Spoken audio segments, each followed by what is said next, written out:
The BRICS nations are pressing for reforms that better reflect the economic realities of the 21st century. They argue that the current IMF and WTO frameworks disproportionately benefit wealthier nations and fail to adequately address the concerns of the Global South. Their requests include altering the IMF's quota system to increase developing nations' influence and restoring the WTO's dispute settlement mechanism to full capacity. As a result, the Global South is committed to overhauling the current Western-centric financial system and is even considering the establishment of alternative institutions to meet its needs.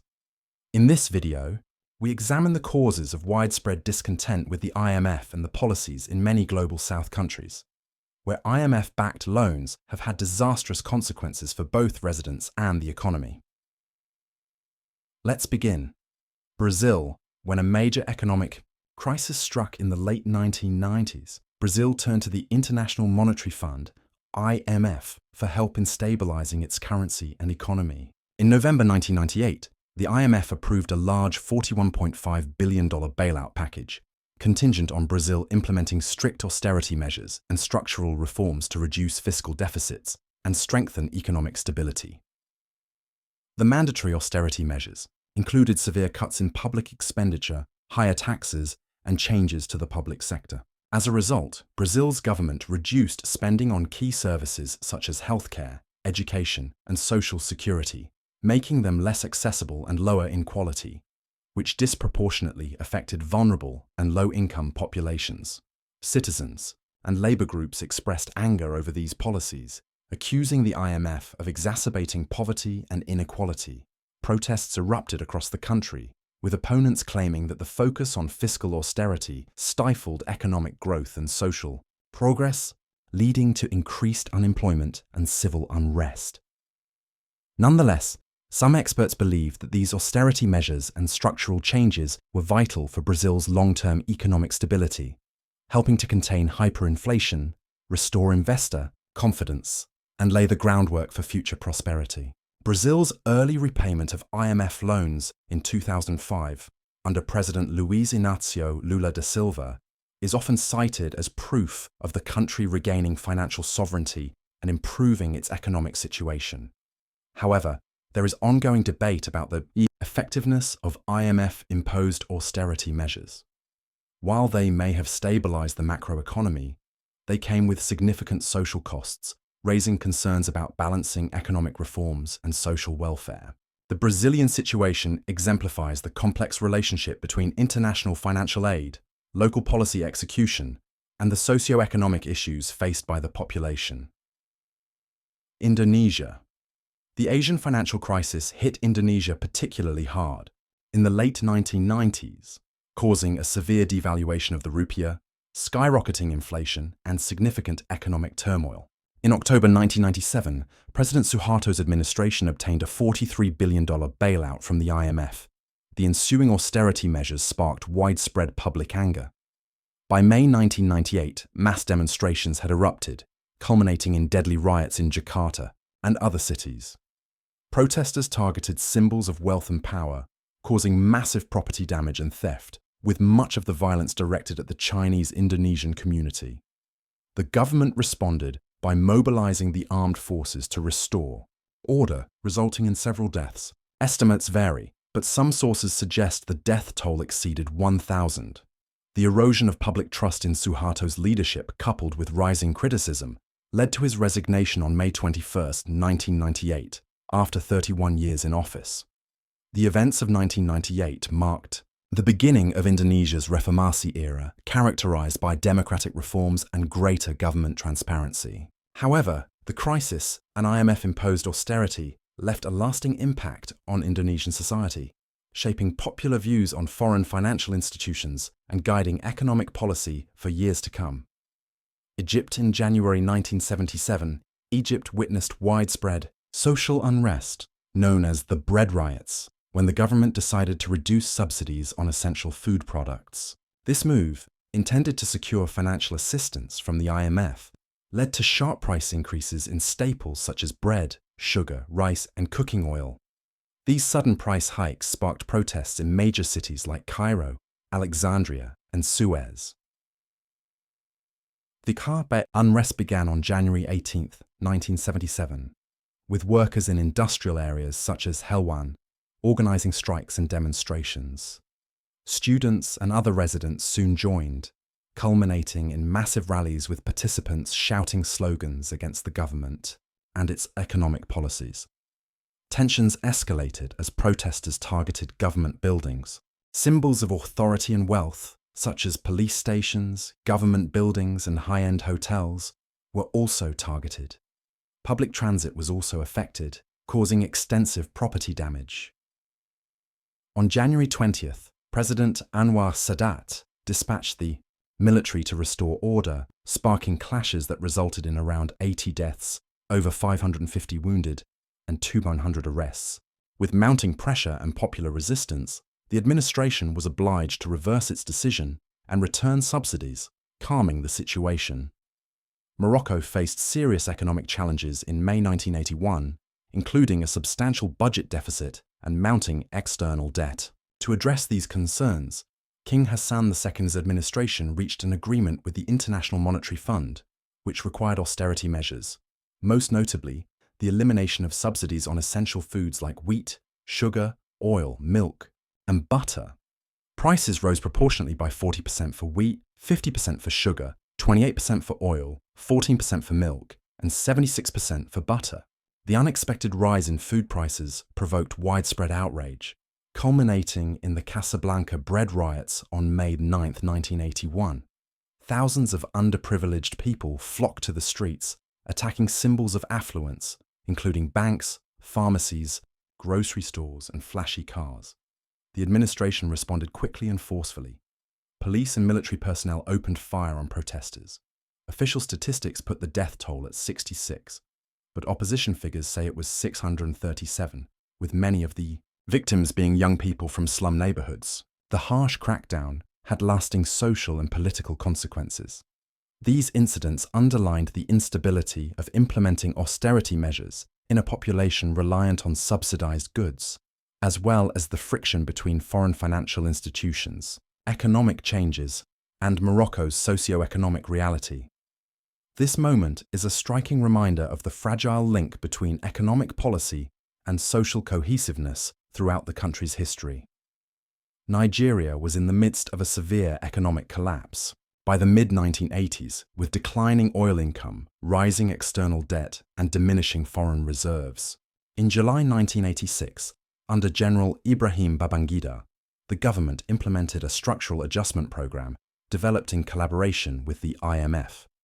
The initiative aimed to diversify the economy beyond oil exports, boost non-oil businesses, and attain fiscal balance. However, it created immediate pain for Nigerians. The currency's depreciation produced inflation, raising the cost of imported commodities and other necessities, while the removal of subsidies increased living expenditures for people on low incomes.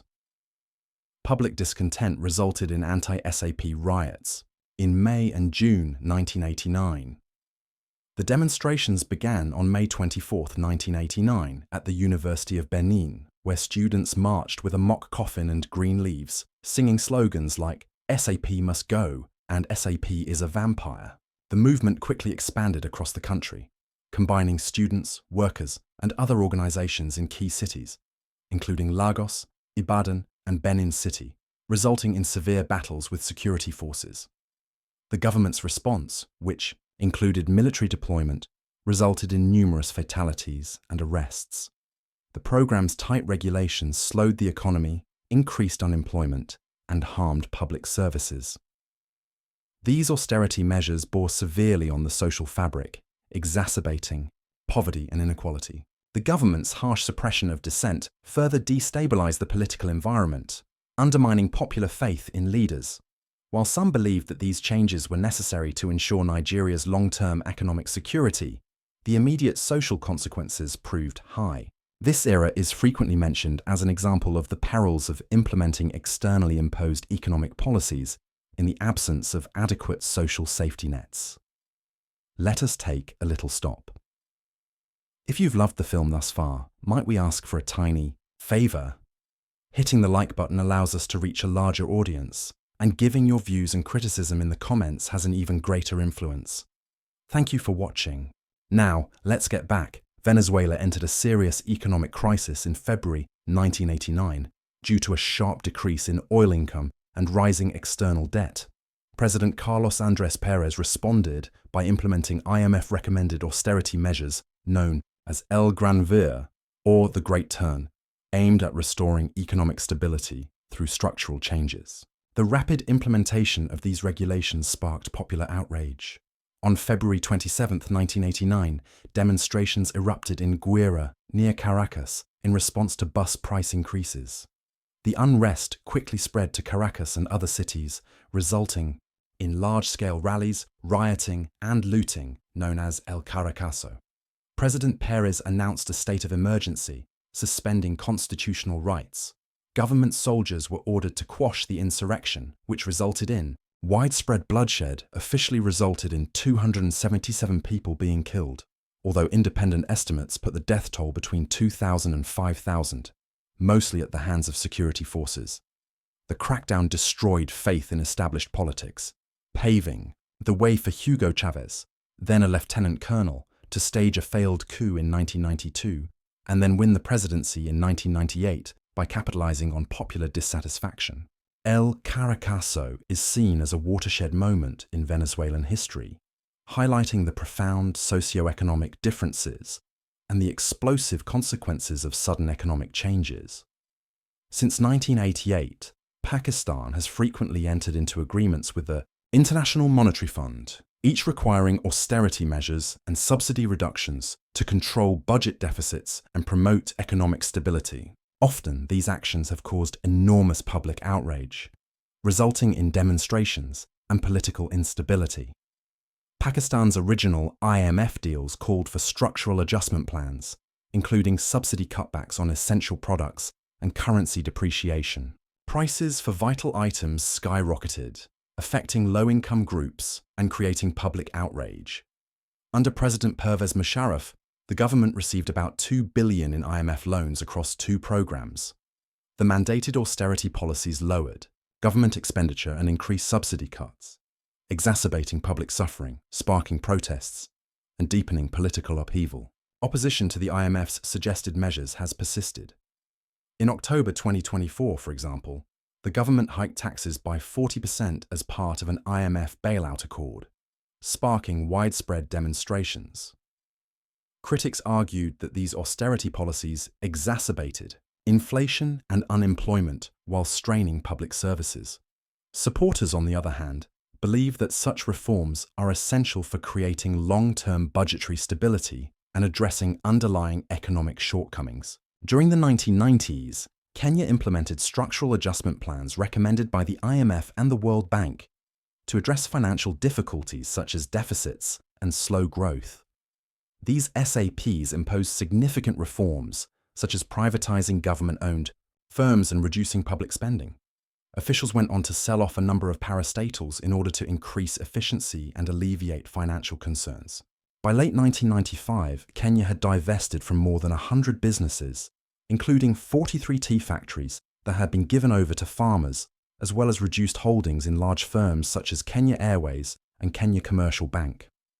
To stabilize the budget, government investment in essential sectors like health and education was curtailed, resulting in the implementation of user fees. This decision increased the cost of previously subsidized services, placing an additional strain on regular residents. In contrast to the predicted economic resurgence, these SAPs coincided with periods of slow growth. Kenya's economic performance from 1991 to 1993 was its lowest since independence, with stagnating GDP and an annual 3.9% reduction in agricultural production. Cuts in public spending and the elimination of subsidies disproportionately hurt low-income regions, exacerbating poverty and inequality. User fees for healthcare and education further restricted access for low-income groups, resulting in worsening health indicators and lower educational achievement. Public dissatisfaction, fueled by the SAP's socio-economic hardships, resulted in protests and political upheaval. Many Kenyans believe these projects were externally imposed and poorly linked with the country's needs. weakening faith in both the domestic government and international financial institutions. Experts have criticized the SAPs for exacerbating Kenya's structural issues, pointing out that rapid privatization and austerity, along with insufficient social safety nets, resulted in increased unemployment and underemployment. Furthermore, the emphasis on market liberalization ignored the need for strong institutions, leaving room for market failures and corruption. Let's look at why nations, including BRICS members, are unsatisfied with the IMF. Global South nations have sharply criticized the IMF's lending practices and policies. Structural adjustment initiatives are a major problem. In the 1980s and 1990s, the IMF adopted SAPs that prioritized austerity, privatization, and trade liberalization. These initiatives sought to stabilize economies and stimulate prosperity, but they frequently had negative consequences. Critics claim that SAPs led to lower public spending on key services like healthcare and education, disproportionately harming disadvantaged groups. Furthermore, the shift to export-led growth exposed emerging nations to global market instability, resulting in overproduction and falling commodity prices, exacerbating poverty, inequality, and loss of sovereignty. The conditions tied to IMF loans are seen to weaken national sovereignty by requiring governments to implement specified